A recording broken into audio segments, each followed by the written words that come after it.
There is a difference between a woman who makes decisions about which lives are worth sustaining and a woman who sells them. The first is the kind of evil that comes from a particular terrible conviction, a belief, however wrong, that what she is doing serves some purpose beyond herself. The second is the kind that does not require conviction at all. It requires only a market and access to the commodity the market wants and enough distance from the consequences that the transaction remains clean. Nora Crane of Ozark County, Missouri was the second kind. She did not have a philosophy. She had a ledger. The ledger was found in October 1891 by the county sheriff of Ozark County. Before explaining what the ledger contained, it is worth explaining how it came to the sheriff's attention, because the path from Hetty Duggar's complaint to the locked tin box in the root cellar is itself a story about what it took to break open an operation that had been running undetected for 8.5 years. Hetty Duggar was 22 years old in the spring of 1891. She was married to a farmer in the North Fork Valley, and she had given birth to a daughter in March of that year with Nora Crane in attendance. The child had died, according to Crane's account, on the third day of its life of a fever. Crane had managed the arrangements as she often did. She had reported the death to the church and had handled the disposal of the remains. Hetty Duggar had accepted this, in the state of grief and physical depletion that follows a difficult birth, without asking questions she would later wish she had asked. In September of 1891, 6 months after the birth and death of her daughter, Hetty Duggar learned something from a neighbor's conversation that she was not meant to hear. A fragment of information about a baby of the right age and sex that had appeared in a family several counties to the north, with an explanation of its origins that did not add up. She spent 3 weeks working through what she knew and what she suspected before she went to the county sheriff's office in Gainesville and made her complaint. Sheriff Hollis later said that she was the clearest and most precise witness he had ever taken a statement from, that she had arrived with a written account of her concerns, organized by date and event, with specific questions she wanted answered and specific evidence she believed existed. She was 22 years old and had been a mother for 3 days. She had spent 6 months arriving at the understanding of what she was going to do with what she knew, and when she arrived, she was ready. The ledger was found in October 1891 by the county sheriff of Ozark County, a man named James Hollis, when he responded to a complaint filed by a young farm wife named Hetty Duggar, who had hired Nora Crane to attend her delivery in the spring of 1891 and had subsequently found herself, 6 months later, unable to account for what had happened to her child. The ledger was a standard accounts book of the type available at any general store in southern Missouri, cloth-covered with ruled columns. It was found in a locked tin box in the floor of Nora Crane's root cellar. It documented, in Nora Crane's careful, functional hand, a business operation that had been running from the same Ozark County property for at least 9 years. The business was not midwifery. Midwifery was the mechanism by which the business obtained its inventory. The business itself was the sale of infants to intermediaries who placed them with families in the cities of Missouri and Illinois and Kentucky who wanted children and were not in a position to obtain them through official channels. Before we begin, drop your location in the comments and tell me what time it is where you are. The ledger is in the Missouri State Archives in Jefferson City. It has been there since 1892. I want to know where you are sitting when you hear what it contains. Ozark County, Missouri in the 1880s and early 1890s was a county at the furthest edge of the Missouri Ozark Plateau, poor, remote, thinly populated, with a road system that connected it to the rest of the state only grudgingly and only in good weather. The county seat was Gainesville, a small community with a courthouse, a general store, and a doctor who was frequently unavailable and frequently unable to help when he was available. The nearest city of any size was Springfield, over 70 miles to the north on roads that required a full day's travel in good conditions and were impassable for weeks at a stretch in winter and during the spring flood seasons. This is relevant context for understanding how Nora Crane's operation functioned for 8.5 years without official detection. In a county where the nearest physician was frequently unavailable, where births were routinely attended by midwives and neighbors rather than medical professionals, and where the records of births and deaths were maintained inconsistently, sometimes in church registers, sometimes in county records, sometimes not at all, the disappearance of an infant from the official count generated almost no friction. A stillbirth was a tragedy and a common one. A death in the first days of life was the same. Nobody audited the midwife's outcomes. Nobody compared the rate of infant deaths in the household she attended against regional averages. Nobody assembled the full picture of what her practice looked like across 8.5 years until the picture was already complete and had been completed in a locked tin box in a root cellar. Ozark County, Missouri, in the 1880s and early 1890s, was a county at the furthest edge of the Missouri Ozark Plateau. Poor, remote, thinly populated, with a road system that connected it to the rest of the state only grudgingly and only in good weather. The county seat was Gainesville, a small community with a courthouse and a general store, and a doctor who was frequently unavailable and frequently unable to help when he was available. The families who farmed the county's narrow creek valleys and ridgetop clearings operated at a margin that was not quite subsistence, but was close enough to it that a new child was never simply a new child. It was a calculation about whether the land could carry one more person, whether the other children could be fed while the mother recovered from the birth, whether the husband's health and the weather and the crop price that year would combine into something sufficient. Women who could not perform that calculation favorably, or who had performed it and arrived at the wrong answer, needed someone to talk to about options that the church and the county courthouse were not going to discuss openly. Nora Crane talked to those women for at least 9 years. She was 43 years old at the time of her arrest in October 1891, a widow who had been practicing midwifery in Ozark County since at least 1882. She was small and precise in her movements, with dark eyes and the particular manner of a woman who had learned to make herself seem indispensable in the most vulnerable moments of other people's lives. She charged fair rates for standard deliveries. She was reliable and competent. The infant mortality in the households where she attended births without the secondary arrangement was, by the assessment of the county's medical record, no worse than average and in some cases better. She had a legitimate practice. The legitimate practice was the cover for the other one, and it had been the cover for 9 years, and it had worked because the women who entered the secondary arrangement with her understood when they agreed to it that the agreement required their silence, and the silence was in their interest as much as hers, and nobody was going to benefit from the arrangement becoming known. The secondary arrangement worked as follows. A woman who found herself with a pregnancy she could not sustain, financially, practically, or because the circumstances of the conception were ones she could not disclose, contacted Nora Crane. Crane attended the delivery. In some cases, the arrangement was made before the birth, in which case Crane took the child at delivery and the official record showed a stillbirth or a death in the first days of life.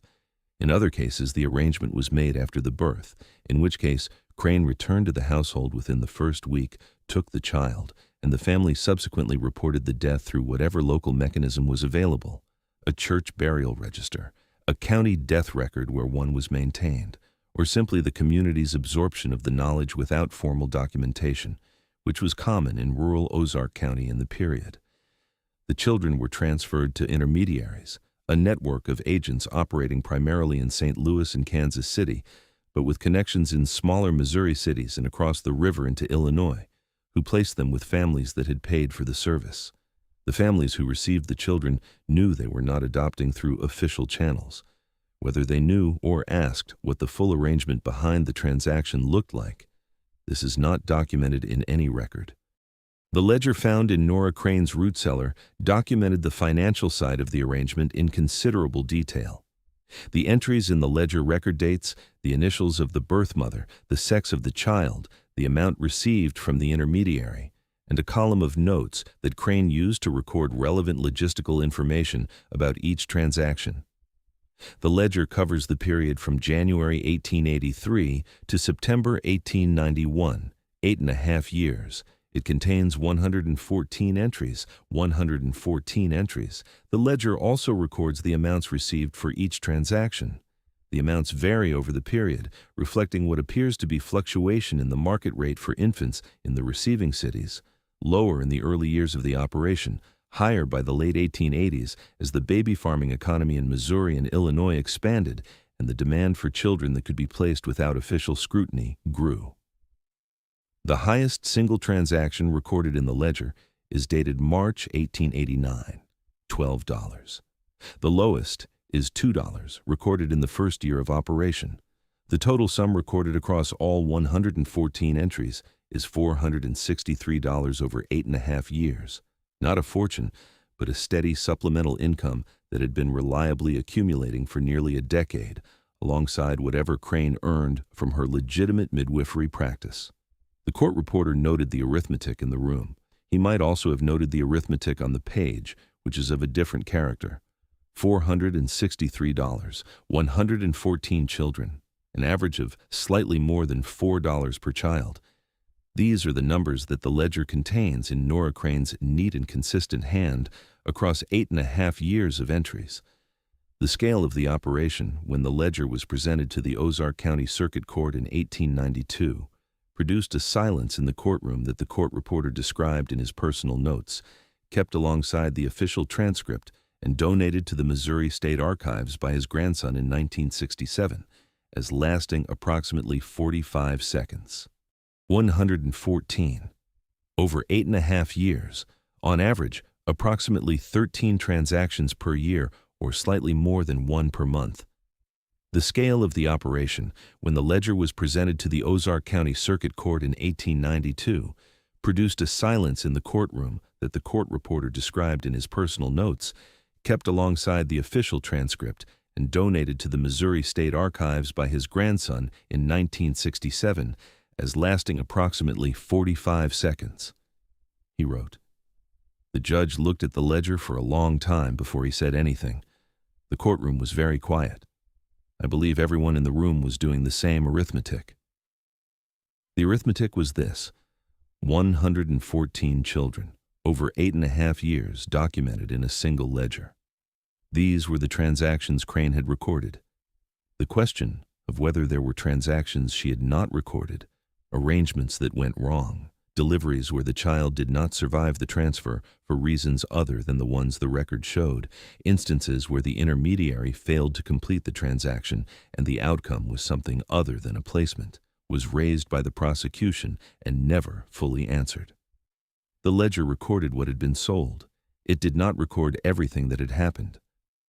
The circuit court proceeding against Nora Crane was the most complicated legal matter Ozark County had managed in its history to that point, and it was complicated primarily by the question of what crime exactly had been committed.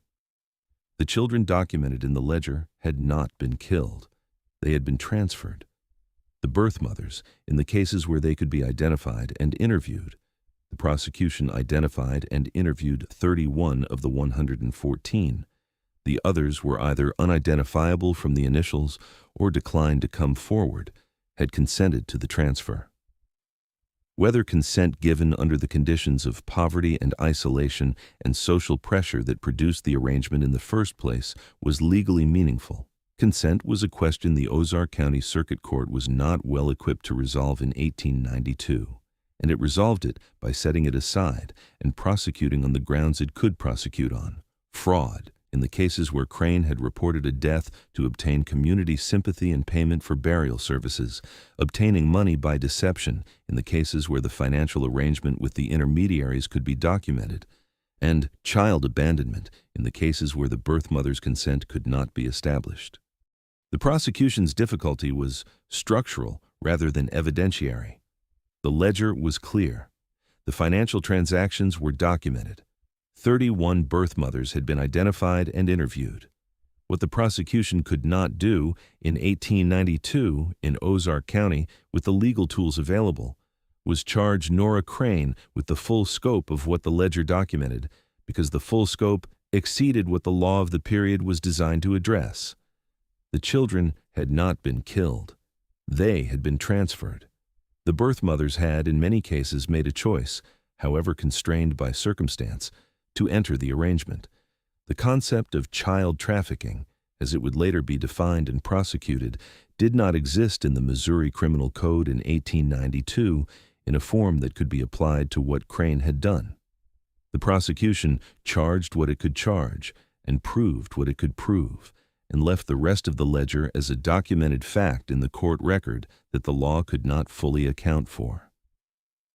She was convicted on 7 counts across those 3 categories. She was sentenced to 11 years in the Missouri State Penitentiary. She served 8 years and was released in 1899. She was 51 years old. She left Ozark County and did not return. She appears in the 1900 census in St. Louis, listed as a laundress. She dies in St. Louis in 1914 at the age of 66. There is no record of her having resumed any form of midwifery practice after her release, and no record of her having been in contact with anyone in Ozark County. The intermediaries who had received the children and placed them were identified by the prosecution in the 1892 proceedings. 2 were indicted. Neither was convicted. The charges were dropped in both cases on the grounds that the prosecution could not establish that the intermediaries had known the full circumstances of how the children had been obtained. The families who had received the children were not contacted by any authority. They are not in any official record. 114 ledger entries, and the only person who served prison time was the woman who kept the ledger. The ledger itself is in the Missouri State Archives in Jefferson City, cataloged as part of the Ozark County Circuit Court Exhibits collection. It is accessible to researchers. The curator who processed the collection in 1993 noted in her handling memo that the ledger was the single most disturbing document she had encountered in 30 years of archive work, not because of what it described, but because of the handwriting. She wrote, "The entries are made in a neat, consistent hand throughout. There is no change in the quality or character of the writing from the first entry in 1883 to the last in 1891. Whatever Nora Crane felt about what she was recording, the act of recording it was never difficult enough to affect her handwriting. Over 8.5 years, 114 entries, the same neat hand throughout." The intermediary network that had been receiving children from Crane's operation and placing them in Missouri and Illinois was, as noted, not successfully prosecuted. 2 intermediaries were indicted. Neither was convicted. The prosecution's theory was that the intermediaries had known the full circumstances of how the children had been obtained. The intermediaries' defense was that they had been operating in the general practice of placing children with families who wanted them, that many such operations existed in Missouri and Illinois in the period, and that the specific conditions of any individual child's origin were not something they had investigated. The jury in both cases accepted this defense. The baby farming economy that had created the market for Crane's supply continued to operate in Missouri and Illinois after her conviction under different operators, until federal and state law eventually caught up with it in the early 20th century. Nora Crane's 114 children had been absorbed into that economy, and the economy continued without her. Today, Ozark County is still one of the most rural counties in Missouri, with a population that has grown only marginally since the 1890s, and a landscape that has not changed in its essential character: the narrow creek valleys, the ridgetop clearings, the limestone bluffs along the North Fork of the White River. The property where Nora Crane practiced has changed hands several times since 1891 and is currently a private residence. There is no marker. The root cellar where the ledger was found may or may not still exist beneath the floor of the structure that replaced the original building. The 114 people documented in that ledger would be, if they were still living, between 130 and 140 years old. Their descendants, if they have descendants, are in the world somewhere. Whether any of them know the full circumstances of how they came to be in the families they were raised in, this is not documented anywhere. Here is the question that Nora Crane leaves behind, and it is different from the question that Della Bowen leaves behind in a way that matters. Della Bowen made decisions based on a conviction, wrong, terrible, but a conviction nonetheless, about which lives the mountains could sustain. She believed she was serving something beyond herself. Whether she was right is not the point. The belief was there, and the belief organized what she did into something that had, in her own understanding, a logic. Nora Crane kept a ledger. She did not make decisions about which lives were worth sustaining. She identified a market, developed a supply chain, managed the logistics, and recorded the transactions. The children in her ledger were not the subjects of a tragic philosophical mistake. They were inventory. The evil in Nora Crane's case is not the darkness of a wrong conviction. It is the brightness of a perfectly functional commercial calculation carried out over 8.5 years in a root cellar in Ozark County, one entry at a time in a neat and consistent hand. Which of those two things is worse? The wrong belief or the absence of belief? The conviction that justifies or the ledger that doesn't need to? Tell me in the comments. I want to know where you land. If these carefully kept records and sealed transactions and the cases that the official record charged and undercharged and finally filed away are the reason you found this channel, subscribe and ring the bell. The ledger is in Jefferson City. The handwriting is consistent throughout, 114 entries, the same neat hand.